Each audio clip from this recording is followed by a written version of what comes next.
I'm going to talk about 24 hours in my life. 2017, 2018, 2019. That's steadily worse, really. But let's say we'll start from midday.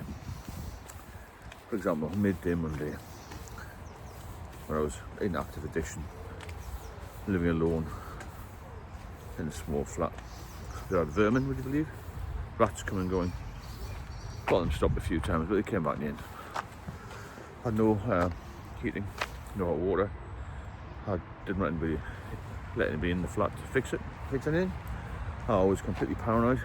Anxiety was a massive high. I didn't want to speak to anybody. The only time I ever went out really was to push myself to the pub, maybe to see a few other people who were also in active addiction. Some of whom aren't here anymore.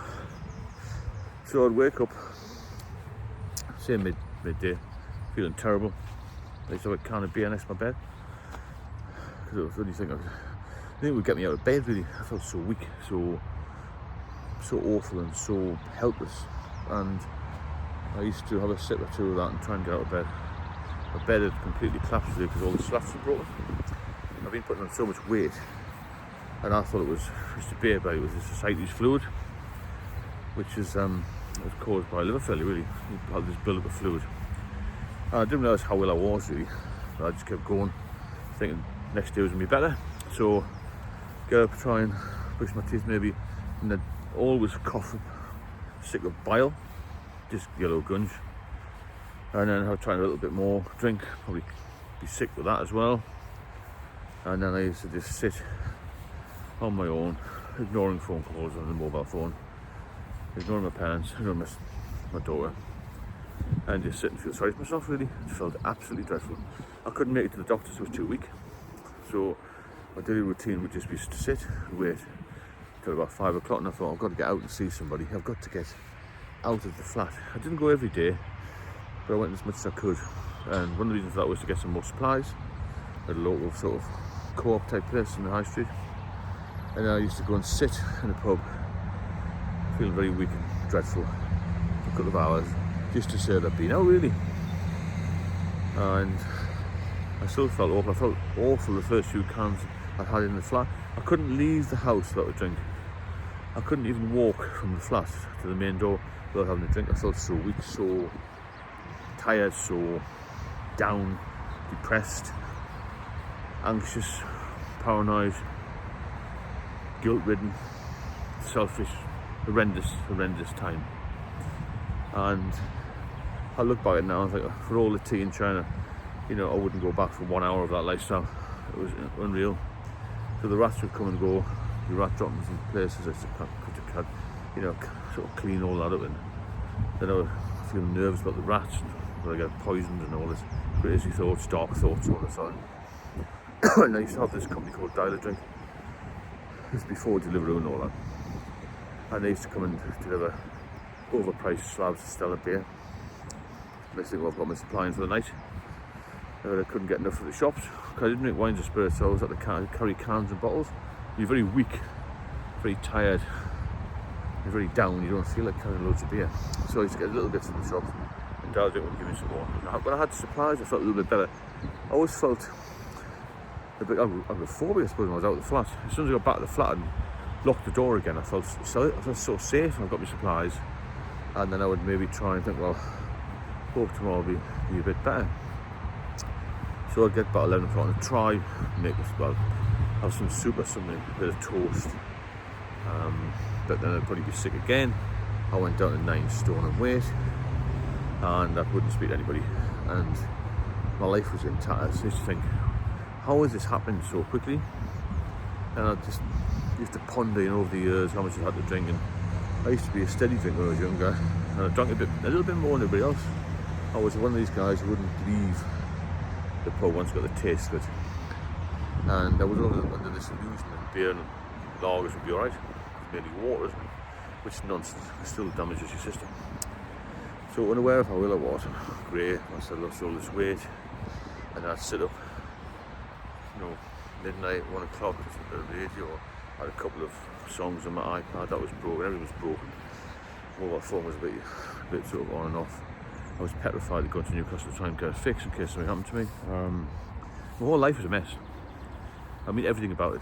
And I became sort of used to it in a way, institutionalised in a little way. That I had a little flat. I would drink myself to death. And that would be the end of it, really. I saw no hope, I saw no way out. And I couldn't even get the doctors. The times I did get the doctors, they wouldn't give me any diazepam to come off it. I just thought, well, couldn't afford rehab. NHS weren't really interested in that sort of thing. I tried a couple of things AA. AA didn't help me. I needed to come off medically. You know, actually come off. I was chemically dependent, physically and chemically dependent on it. So living with vermin, bank account going down all the time, although I did have an income. I still do have an income. That's what saved my life. I thought I wasn't stressed. In fact, I had to go to work. I didn't have to go to work. The retirement pension was good. But other than that, I saw no hope at all in my life. And I just felt completely detached from reality, to be fair. I was only 57 then. I thought, I'm going to die at 57. I sort of made peace with myself. And I look back now and I think, how I managed to get to this level of health again. I'm fully fit. My liver tests are perfect. Not perfect, but in normal range. They're not satisfactory. They were abnormal. Then I went to satisfactory. Now they're normal, which is amazing, really. But it's all due to perseverance and not drinking and being aware of how bad alcohol is. So I get to 3 or 4 in the morning, maybe an hour or 2 sleep, feel terrible again. I didn't sleep properly, got this huge dip in the bed, like I say, and I was sleeping on the floor really. The bedding was manky at best. To try and wash it now and again.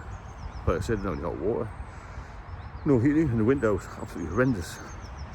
I managed to get somebody, I think my daughter dropped me off one of those onesie suits, trying to keep warm. And I was living sort of one step from being on the streets really. If it hadn't been for my income, I would have lost my flat as well. I had no car, I couldn't even think about driving. And I was walking just a few steps a day. I was getting to the taxi, so it helped me in the car, and then helped me get in the pub on the other end. Remember one day there was a step about 6 inches, maybe 8 inches high, and I had to get help to get up that step, and I thought, this has gone too far now. I have to take some advice from somebody. And I spoke to a mate of mine, and I've had this huge hernia, and he said that hernia's looking worse. He said, you've got to get some, you just got to go to hospital. So I thought, I kept putting it off, you see. You don't want to hear that you're really ill, even though you know you're really ill. So I was just living from day to day in squalor, in torture really, and being frightened of everything, being anxious and not having a life at all really. So from then on, I decided I must get to the hospital. I kept putting it off and putting it off and putting it off, as you do. And then I thought, I can't live like this anymore. I kept falling over in the flat, hurting my ribs. I burnt myself badly a couple of times. I was trying to make some soup, knocked the pan off the gas. So it's very dangerous living like that, you know. And all sorts of things happened to me. Everything bad happened to me. So I lived, I barely existed, to be fair. No contact with anybody. People gave up on me because I gave up on myself. And you've got to push yourself forward. So my 24-hour period would just be living from hour to hour, drinking and trying to feel normal again. I went for years, like, you know, but I never felt normal again, because your body is full of poison, and your liver packs in, you have high blood pressure, you have all these sort of problems, you see, because it's poison, it's ethanol, isn't it? No matter what you drink. And it was really, really bad. When I look back, I'll try and forget it. I have terrible nightmares about it, you know. I wake up and think, God, am I still there with the rats and this squalor I lived in, and how my life had just tumbled down through alcohol. Like I said, it didn't take long, because I think you go through the 4 stages. When you get to stage 3, you know you're doing yourself harm, but you keep drinking because you think it's going to get better, but it never does get any better. There's a point you get to where you're drinking to try and get in the shower. You're drinking to get on a bus. I couldn't do anything. I couldn't do any of those. I couldn't even get a shower because I had no hot water. So I became like a tramp really in my own environment. And like I said, you become used to it and become institutionalised in it. Do you want that life? I'm sure you don't. Because believe you me, that's what's going to happen to you. If you're drinking heavily, you will get medical problems from it, and you will get mental problems. You know, I mean, by medical I mean mental and physical problems. Because you won't eat properly, you won't think properly. You know, your brain's addled by the alcohol. So if you want to live in squalor like a tramp and die young, keep drinking. If you want to get better, get some help, come off the booze, contact me, I'll help you with it, because it's a great, wonderful world out there sober. But for an alcoholic, life is never good, and I've never ever seen a happy alcoholic. If you benefit from the channel, please subscribe, and I'll speak to you all very soon.